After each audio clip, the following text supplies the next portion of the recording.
were according to the names of the children of Israel, 12, according to their names, by the engraving of a signet, everyone with his name according to the 12 tribes. And they made upon the breastplate chains of brazen work of pure gold. And they made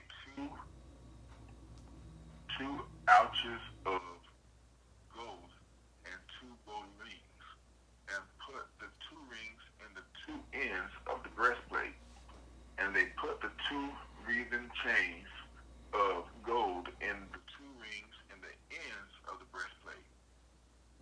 And the two ends of the two wreathen chains they fastened in the two ouches, and put them on the shoulder pieces of the ephod before it.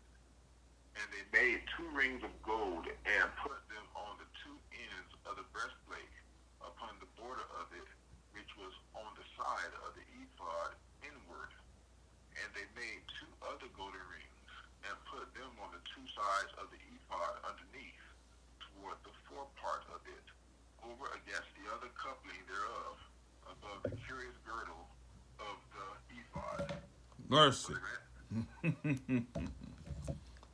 Oh, my.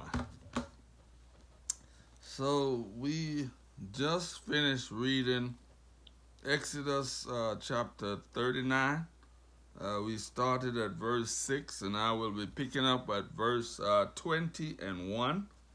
And it says, "And they did bind the breastplates by his rings unto the rings of the ephod with a lace of blue, that it might be above the curtains, the curious girdle of the ephod, and that the breastplate might not be loose from the ephod, as the Lord commanded Moses. And he made a robe of the ephod of woven work, all blue. And there was a hole in the midst of the robe, as the hole of an habergeon, with a band round about the hole, that it should not rent.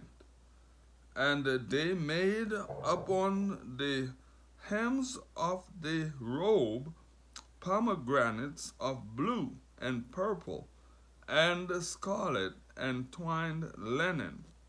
And they made bells, Sister Evans. They made bells of pure gold, and put the bells between the pomegranates up on the hem of the robe, round about between the pomegranates. Praise the Lord. And sometimes people hear us talking about these bells that were placed. And who are we describing the dress of right now? Nobody talking to me? We are describing the dress of who right now? The priests. The priests. You remember some time ago we spoke about them having bells on the hem of their robe?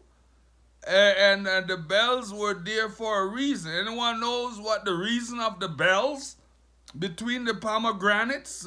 Anyone knows the reason? It is to show. There you go. The bells, as long as they're outside there, they can hear the priest. This is the garment of the priest we are describing right now. So as long as when the priest goes into the most holy place, if there were no sin in the camp, they will hear the priest moving around. That's the purpose of the bells on the hem of his garment. But you see how detailed this was? And the breastplate. I was like, wow. you have the names of all the people? Isn't that something, Brother Peters? Huh? Yes, it is. I mean, how heavy is that breastplate? No wonder they had to put gold hook and string it to hang it over his shoulder. I'm like, boy, I tell you, these priests had a serious job and serious responsibilities because, I don't know, carrying all their names, all their burdens, they are a replica of God because that's what Jesus does for us every day. He carries us. As a matter of fact, I believe it's in Romans chapter 8. You know, it says that he is right there making intercession, sitting at the right hand of his Father, making intercession for us on a secondly basis. He don't skip a beat. But the stones that were placed there, how many stones did they have? There were 12 stones. Anyone knows what the 12 stones represented? I'm not going to go through naming all the stones. The 12, what? The 12 tribes of Judah? Is that what you said? I more think it was the 12 tribes of Israel. Because Judah was one of the tribes. Huh? Am I making any sense here? All right. Wake up a little bit there, young lady. Yes. So it was for the 12 tribes of Israel. Because Judah was one of the tribes. So, you know, God is so awesome. And the purpose of what he does, the things that he does and did, they are not just something that took him by surprise. He has a plan for everything and everyone. And I give God a praise for that because it helps us to understand who God is. And the reason why he does, I mean, we're not going to understand everything, but the reason he does what he did and is doing, I give God the praise for working with a little measly me. But as we see, he worked with the Israelites and he gave commands to who? Who did God gave commands to give to the children of Israel? He gave it to Moses. He gave the commands to Moses, and Moses let the people know. And we learned that he even provided skillful men yesterday to build and to do the carvings of the gold, the silver, the brass, and all the precious metal that was placed in the tabernacle. We give God the praise for all of that.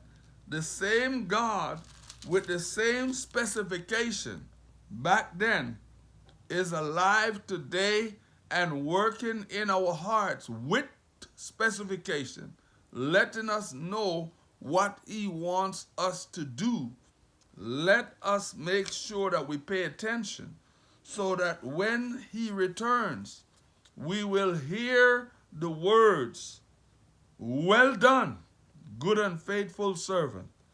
You have been faithful over a few things. I will make you ruler of many things. Enter thou into the joy of my love." I give God the praise for those promises because those are the things that keeps me going. Praise ye the Lord.